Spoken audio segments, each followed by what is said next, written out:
Let's go.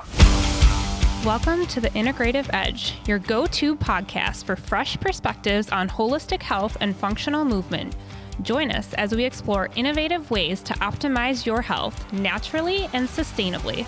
I'm Kelly Demers, founder of the Integrative Wellness Coalition and the owner of True North Performance.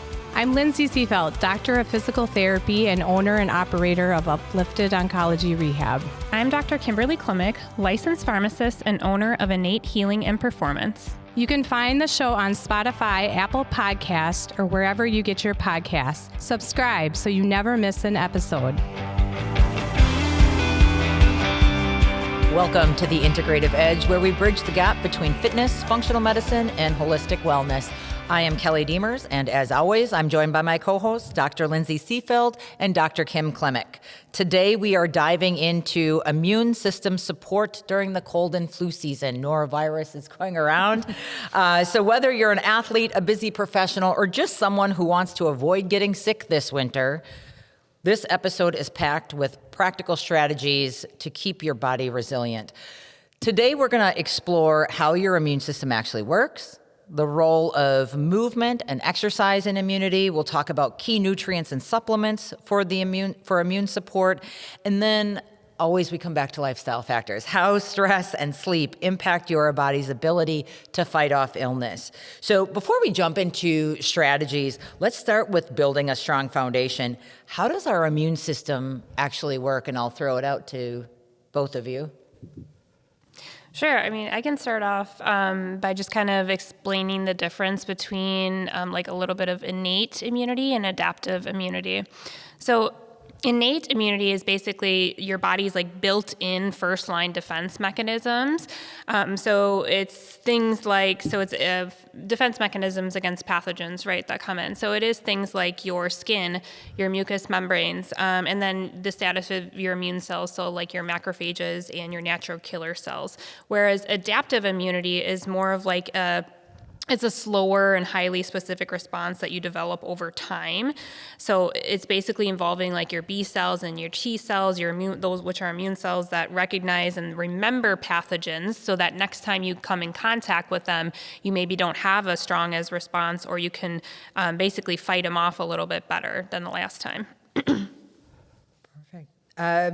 Oftentimes we hear the immune system being, I have a strong immune system, I never get sick, or my immune system is so weak, I get sick every time someone coughs. But I'm hearing it's more of a balance.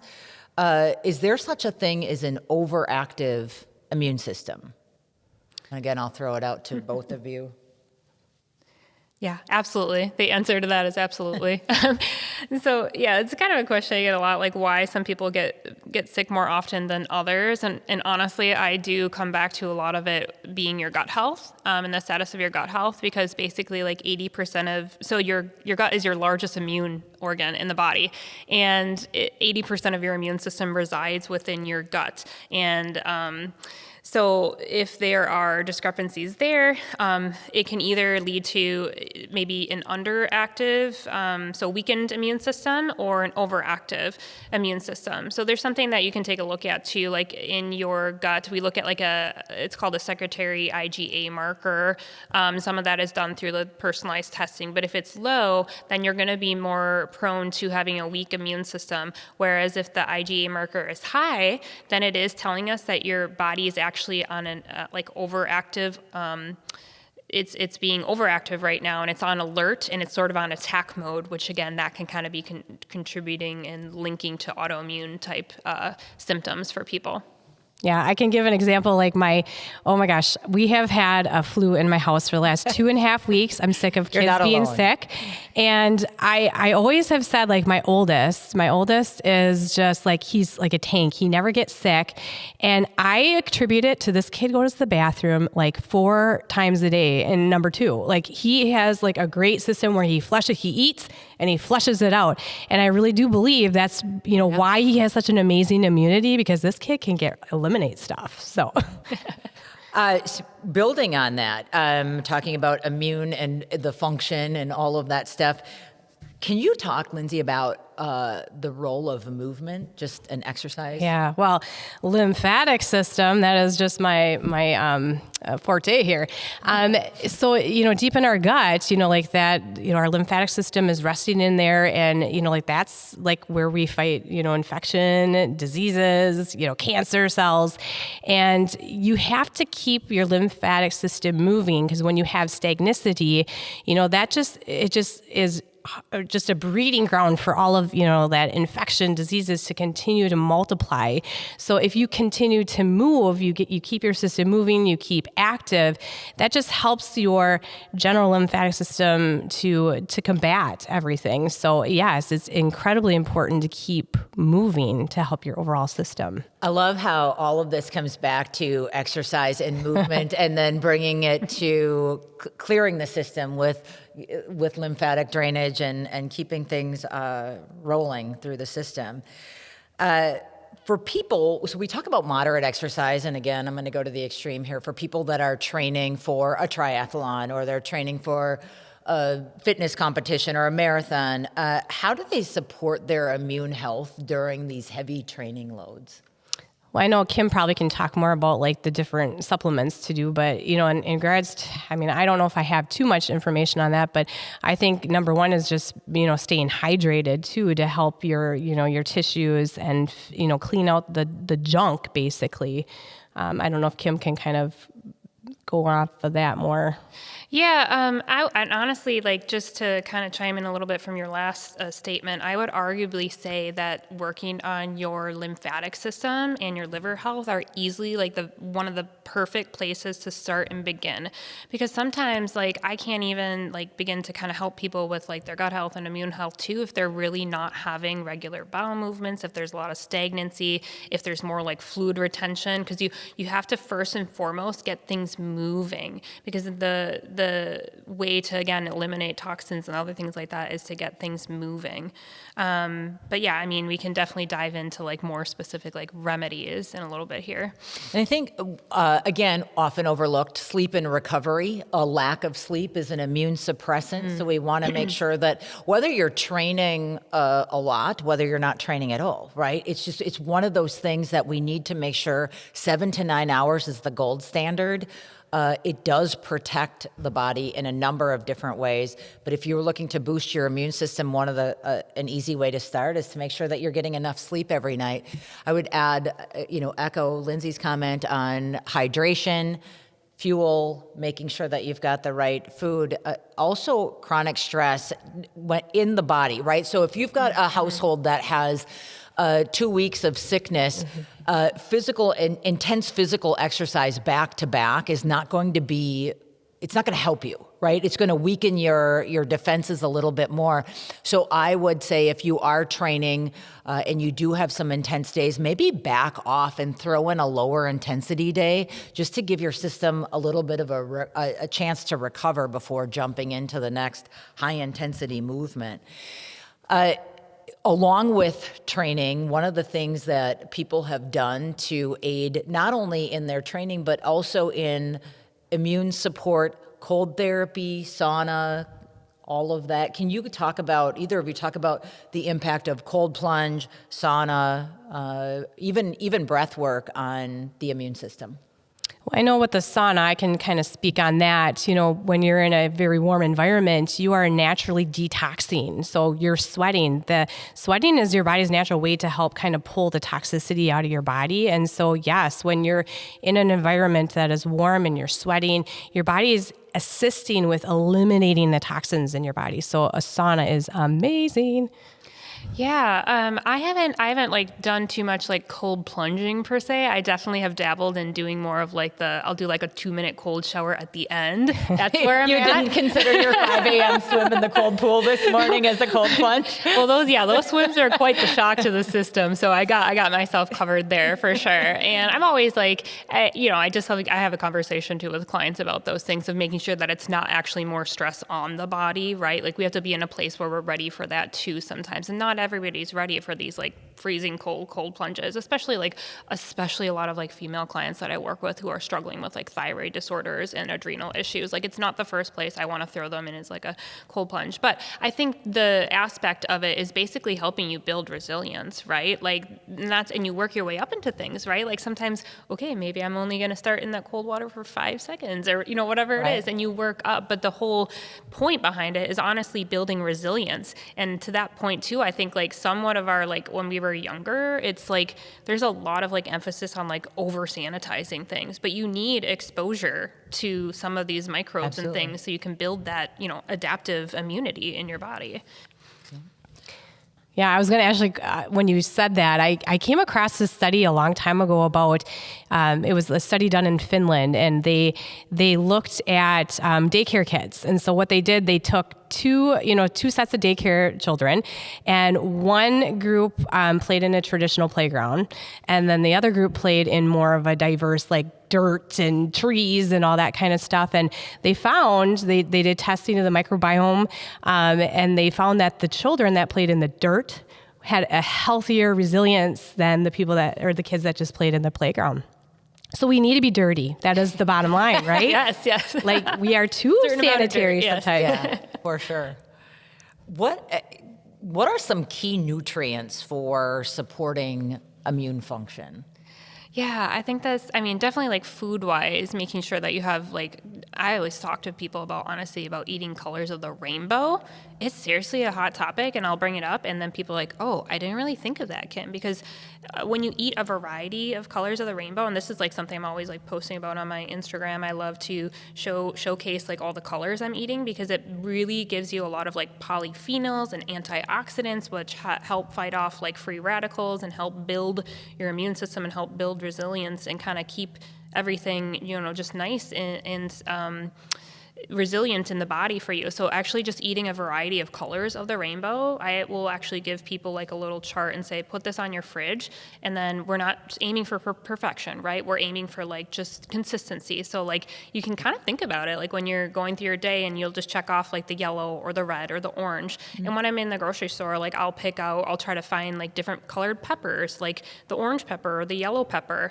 And because like we know a lot about like greens, right? Greens are healthy, but people kind of forget about actually eating a variety of the color of the rainbow.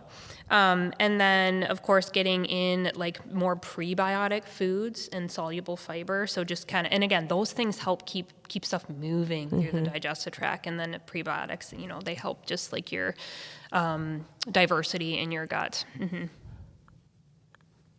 Talk about vitamin D for a second.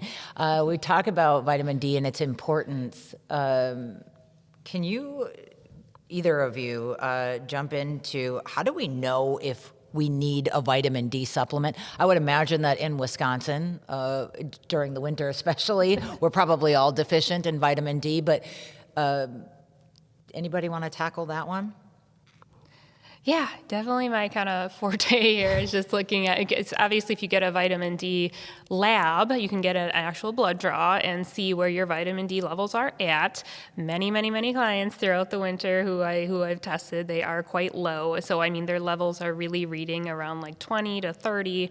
And I would say in the conventional space, they want you to be above 30 and they kind of say, okay, you're good to go. Where I beg to differ. I'm looking at it as a more like optimal functional medicine lens. And we were taught kind of you really want to be more around this like 70 to 90 range for your vitamin D, and that's going to help you feel well overall, so help your immune system, help you with mood and energy levels. And then vitamin D is also a hormone, so it's responsible with all the interplay of also the hormone functions throughout your body.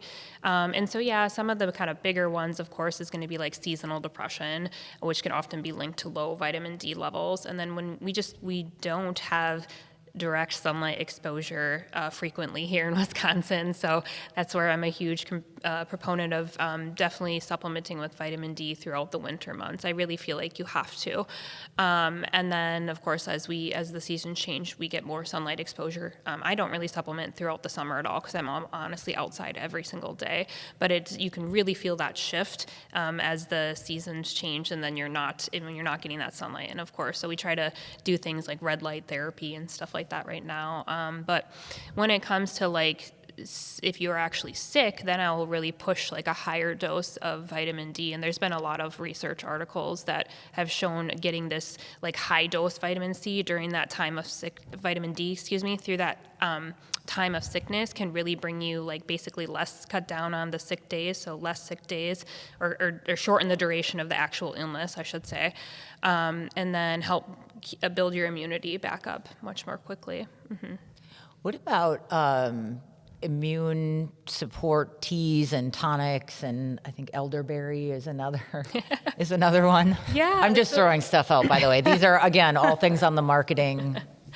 No worries. It's quite a common topic right now, for sure. Like I've had the most messages, I would say, like in my inbox, and then like Instagram and like anywhere where people are messaging me, they want to know like what they should do for sickness in their house. So let's break it down a little bit. I do provide like a sick day protocol, so we can kind of link that in the show notes and everything. And it is stuff I just tell people, like, just keep it around in your house. You're not always going to use this every single day, but when you're in that emergency situation, you're messaging me and you need something now, it's not going to be easy for you. You're feeling sick, you're not feeling well. You kind of need immediate access to it versus like having to get all the energy to figure out where you're going to get all this stuff. There is particular things that you could keep in your household. So some of the major ones for people, I'm going to recommend them of having, and more, this is like a 6 to 7 day protocol to 5 to 7 days, I would say, depending on like how sick you are. But, you know, I'm having them do like high dose vitamin D3 with K2. And you want K2 because that helps keep your calcium in your bones and not really pull that out. Because if you have vitamin D by itself, it can kind of pull out your calcium from your bones. So that was a little side note. But, you know, sometimes people are doing like 10,000 IUs in the winter. During the sickness time, the research has shown you can do more like 20,000 to 30,000 IUs during those 5 days to just really give yourself an immune boost. And then we can do around 1,000 milligrams of like vitamin C. If you get like liposomal vitamin C, you can do that every 3 to 4 hours. And you actually titrate that to what I would tell people to bowel tolerance. Obviously, if you're getting loose stools, then it's probably going to be a little bit too much vitamin C for you. But again, personalize that a little bit to how you respond and react. But even in cancer treatments right now, they're giving people high dose vitamin C through IV infusions. So that's always been like an immune booster support supplement for sure. And then zinc is a really important one during sickness because, and I'll explain to you why, but you can get more like 50 milligrams of zinc during those days. And I talk to people about like bioavailable forms. So you really want like a picolate or like a bisglycinate because it's going to be more highly absorbative and work better. But zinc is super critical because it basically helps get into the cell and disrupt the viral replication. And then this is where you hear things like quercetin can be a really good herb and supplement because quercetin actually helps zinc do that. It's kind of like it has synergistic work to help the zinc get into the cell to disrupt the viral replication. And that's often helpful for like mucous membrane issues. I will kind of push, if people are having like lung issues and more mucus, you can get like high dose quercetin and use that. And then I talk to people about magnesium just because it helps relax the body and calm. Glycinate, you can get 200 to 400 milligrams twice a day during the times of sickness. And honestly, most people, I'm talking like regular use, should probably be bare minimum like 400 milligrams of magnesium daily because it's responsible for so many things in the body. But glycinate specifically when you're sick. There's other forms of magnesium, but then you can do like high dose colloidal silver, which comes in different forms. It's like you can do oral, you can do nasal, you can do nebulization. And yeah, like ginger and dandelion root teas, because dandelion root will kind of help detoxify the liver a little bit. And then ginger teas are more calming. If you're having nausea or kind of upset stomach, it's going to soothe the digestive tract a little bit more. I've talked to people about propolis and different use of honey that they can utilize. So there's like throat sprays that have propolis that are more soothing to the throat, and there's nasal sprays too. So these are just a little bit more gentle approach. And then of course, like thinking about, let your body rest. 9+ hours of sleep. Like if you need to sleep, because that is the most restorative thing. Like I couldn't agree with you more about like times of sickness, like you should not be forcing your body to do these extra workouts or whatever it is. And honestly, even during this time, it's not, as most people, it's not a time where they're trying to actually have an intake of calories or meet maybe all their caloric needs during the day. It's okay to just drink water and fluids and electrolytes and have things like bone broth. Like, it's so restoring to the body. Bone broth, it's very actually high in protein content and like tons of nutrients. So if that's all you can intake during that time, do that. And then I talk to people about the use of like a nebulizer. It can be a really powerful tool, something to keep at home if you do tend to struggle more with like sinus and lung type symptoms. There's tons of things that you can nebulize too, but I give people a couple of recommendations. And then, yeah, as you mentioned it, like elderberry is just like a super, even when I was in residency training, I did like a whole presentation actually to our like HIV and hepatitis C clinic. I was working in a prep clinic, and I had a whole article about how elderberry can help, because I was right in the time, I was doing residency right when it was COVID. So there was a whole research article about how elderberry can help, disrupt viral replication and help with illness. Oh, very good. Lindsay, a lot of your patients have a compromised immune system already. Can you talk about the impact of chronic stress on an immune system, period, and then chronic stress on a compromised immune system? Yeah. Well, I mean, stress in general, that just like breaks everything down, slows things down. I work a lot with individuals, undergoing, cancer treatments, and that really pushes they're very immunocompromised at that point. And so, a lot of times, with those individuals, like it's a lot of education, just making sure when you're doing like those peak type treatments that you are not exposing yourself to a lot of germs. So like this is a bad time of year for people getting out and about.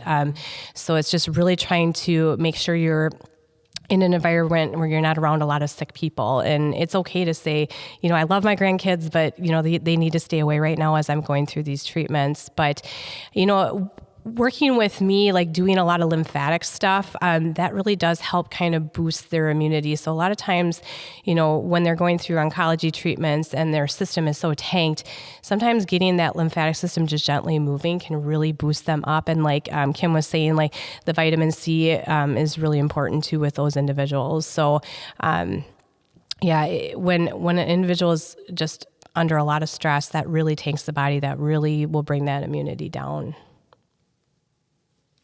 So when we look at stress being an issue for a compromised immune system or any immune system, what are some practical strategies that you're giving your clients to help reduce stress? Okay. Well, sometimes it's just, a couple of things. Like if they feel like they need to be talking with some certain people, if they're, they need to be talking, they need to be communicating, doing some things to kind of center the mind, where it's like deep breathing, journaling, meditation. I will teach them that. Others, just getting out and, walking and moving, that also helps reduce the stress in the body. So, sometimes it's a matter of sitting down with each individual and trying to pick apart, okay, what kind of things can we try to add or change to kind of help manage your stress a little bit, because that will in turn help, your immunity and kind of fighting this. Mm-hmm. Yeah. I think breath work is so important, and it's often overlooked. It's readily available to you at any time. And if you don't have a breath work practice right now, something really easy to do is a concept called box breathing. And if you don't have a ton of lung capacity, just inhaling for 3 seconds, holding for 3 seconds, exhaling for 3 seconds, and holding for 3 seconds, and just kind of visualize that box moving around where you're inhaling, hold, exhaling, and hold. I'll put that in the show notes, but if you're ever in a stressful situation, it's just it's the easy button, right? It's with you at all times. It's a quick tool that you can use, and it does work effectively to bring down a stress level.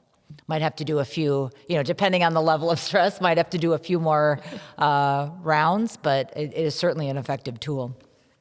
Yeah, and I was just thinking too, like not forgetting about the importance of just slowing down too. Like you will be more prone to, getting sickness and illness too if you are just constantly go, go, go, go, go, and you don't give yourself any time to slow down and rest and sleep and restore. And, when I think of that kind of lifestyle, I think of often people like missing meals and their blood sugar being dysregulated and just basically leaving the door open for illness to kind of creep in on a more consistent basis. For sure. Before we wrap up, let's share one quick actionable tip that listeners can start implementing today to... Yeah, I think with me, I think just the importance of your lymphatic system and your liver health when you're, trying to boost up your immunity. So just making sure that, like your gut system is working correctly, just that really significantly impacts your immunity. So keeping those two in check, your liver health and your gut health.